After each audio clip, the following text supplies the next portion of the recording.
गतसंगस्य मुक्तस्य ज्ञानावस्थितचेतसा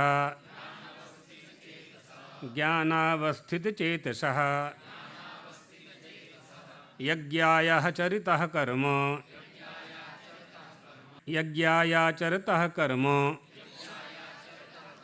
समग्रं प्रविलीयते,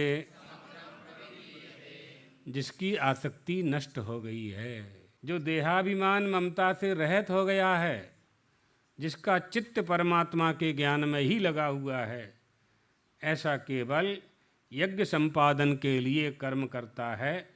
ऐसे कर्म करने वाले मनुष्य के संपूर्ण कर्म भली भांति विलीन हो जाते हैं, उसे कर्म का फल भोगना नहीं पड़ता।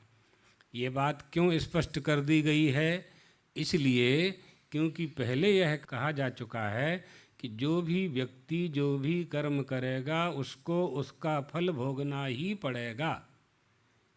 इसलिए यहाँ स्पष्ट कर रहे हैं कि यदि वह व्यक्ति, वह मनुष्य जिसकी आसक्ति नष्ट हो गई है, जो देहाभिमान से ऊपर उठ गया है, जो ममता रहित हो गया है, जिसमें अहंकार और ममकार दोनों नहीं है, अहंता ममता का जिसने त्याग कर दिया है, परा अपरा दोनों प्रकृतियों से ऊपर हो गया है, अपरा प्रकृति से ऊपर उठ गया है, जो उसके सभी कर्म, इसी को अब भाष्यकार स्पष्ट कर रहे हैं। क्या कह रहे हैं? केवल यज्ञ संपादन के लिए कर्मों का आचरण करने वाले संगहीन कह रहे हैं।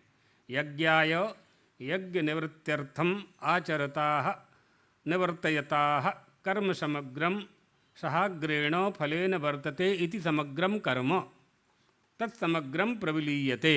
प्रविलीयते का दूसरा अर्थ क्या कर दिया? विनश्यति, नष्ट हो जाते हैं। तो जो वस्तु नष्ट हो जाएगी वो आपको मिलेगी ही नहीं।